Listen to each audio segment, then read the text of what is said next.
భారత్లో కరోనా కొత్త వేరియంట్ కేసులు బయటపడ్డాయి. చైనాలో విస్తృతంగా వ్యాప్తి చెందుతున్న ఒమిక్రాన్ సబ్ వేరియంట్ BF7 కేసులు గుజరాత్లో 2, ఒడిశాలో 1 కేసు నమోదైనట్లు కేంద్ర వైద్య ఆరోగ్య శాఖ ప్రకటించింది. భారత్లో కొత్త వేరియంట్ నమోదైన కేసుల పెరుగుదల లేదని అధికారులు తెలిపారు. దీనిపై అలర్ట్ అయిన కేంద్ర ప్రభుత్వం ఇప్పటికే అన్ని రాష్ట్రాలను అప్రమత్తం చేసింది. కరోనా టెస్టులు విస్తృతంగా చేయాలని సూచించింది. పాజిటివ్ కేసులను జీనోమ్ సీక్వెన్సింగ్ కి పంపాలని ఆదేశించింది. ఇవాళ హై లెవెల్ మీటింగ్ ఏర్పాటు చేసిన వైద్య ఆరోగ్య శాఖ మంత్రి మన్సుఖ్ మాండవీయ ప్రజలకు పలు సూచనలు చేశారు. అంతర్జాతీయ విమానాశ్రయాల్లో ప్రయాణికులకు కరోనా టెస్టులు చేస్తామన్నారు. ర్యాండమ్ గా ప్రయాణికులకు పరీక్షలు నిర్వహిస్తామన్నారు. మరోవైపు మాస్కులు, సోషల్ డిస్టెన్స్ తప్పనిసరిగా పాటించాలని కేంద్రం ఆదేశాలు జారీ చేసింది. పెరుగుతున్న కేసుల పట్ల ప్రజలెవరూ భయపడాల్సిన అవసరం లేదన్నారు జాతీయ టాస్క్ ఫోర్స్ చైర్మన్ వీకే పాల్. అవసరమైన పరీక్షలు చేస్తున్నామన్నారు. రద్దీ ప్రాంతాల్లో ప్రజలు మాస్కులు తప్పనిసరిగా పెట్టుకోవాలన్నారు. అంతర్జాతీయ విమానాశ్రయాల్లో మార్గదర్శకాలపై ఇంకా ఎలాంటి నిర్ణయం తీసుకోలేదన్నారు. ప్రపంచవ్యాప్తంగా కేసులు పెరుగుతుండటంతో ఇప్పటికే రాష్ట్రాలు, కేంద్రపాలిత ప్రాంతాలను అప్రమత్తం చేశామన్నారు వీకే పాల్.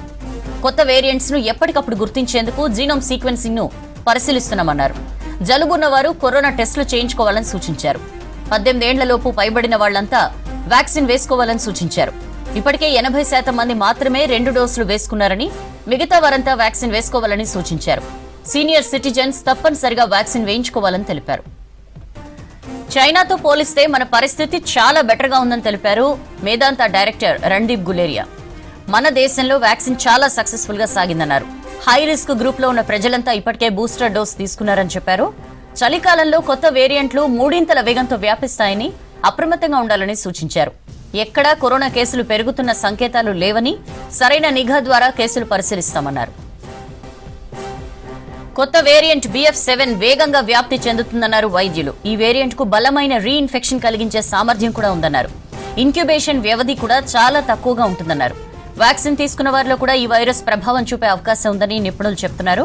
చైనాతో పాటు బ్రిటన్, జర్మనీ, ఫ్రాన్స్, డెన్మార్క్ దేశాల్లో ఈ వేరియంట్ విస్తృతంగా వ్యాప్తి చెందుతోందని సైంటిస్టులు వెల్లడించారు.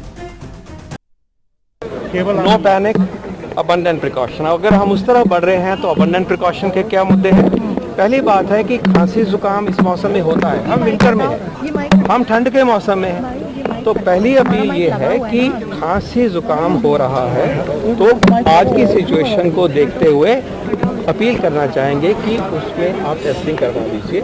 हो सकता है और 90% चांस है कि शायद ये नॉन कोविड होगा, लेकिन अगर हमने अर्ली डिटेक्शन करनी है तो तभी करेंगे, कोई टेस्ट करवाएंगे। तो एक अपील भी है और सिस्टम भी इसको प्रोत्साहित करेगा कि टेस्टिंग हो, टेस्टिंग बढ़ेगी तो हमारा फुटप्रिंट ज़्यादा होता है, प्रॉब्लम जो है वो डिटेक्ट होगी, उस वायरस का आइसोलेशन होगा, उस वायरस का जीनोम होगा, तो हमें पूरी ताकत मिलेगी और हमें समझ रहे कि हम किस तरफ बढ़ रहे हैं। दूसरी अबंडेंट प्रिकॉशन क्या है कि हमें प्रिकॉशन डोज हमारी ड्यू है।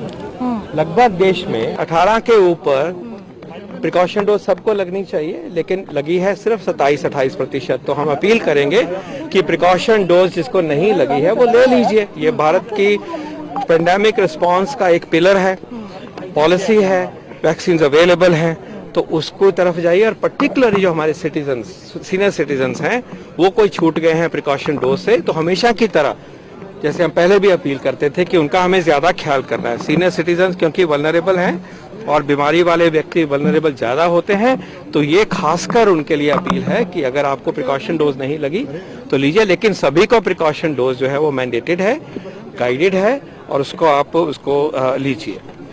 अगला पॉइंट ये आता है कि हमें इसके अलावा भी जनरल प्रिकॉशंस लेनी है, जो कि कोविड अप्रोप्रिएट बिहेवियर की बात हम करते हैं। उसकी एडवाइजरी अभी भी हम क्या कहते हैं कि अगर हम क्राउडेड प्लेस में हैं, चाहे बाहर, जैसे मैं अब क्राउडिंग में आ गया हूं तो मुझे मास्क लगाना है, अंदर भी अगर क्राउडिंग है तो वहां भी हमने मास्क लगाना है। इसी प्रकार सोशल डिस्टेंसिंग की जो एडवाइजरी अभी तक है आपके समक्ष, उसका ख्याल रखिए। And again there those with comorbidities, those with a particular age, senior citizens, उनके लिए ये और भी ज़रूरी है। और ये हमें अपनी नॉर्मल लाइफ को लीड करते हुए, नॉर्मल काम करते हुए इनका ये प्रिकॉशन हमें लेनी है, ताकि हम अपने आप को भी बचाएं और जो ट्रांसमिशन होती है वायरस की, उसकी चेन भी, जो भी चल रहा है, जितना भी चल रहा है, वो ट्रांसमिशन की चेन रुकने में हम सबको मदद, क्योंकि ये तो यूनिवर्सल वैक्सीन है।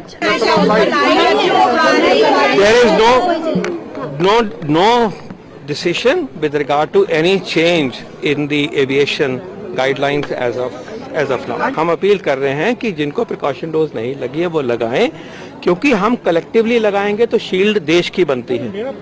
इंडिविजुअल तो रुकता ही है, बचता ही है। तो ये जब एक गाइडलाइन है और हमारी स्ट्रेटजी का हिस्सा है तो हमें उसको अपनाना चाहिए, ये अपील कर रहे हैं।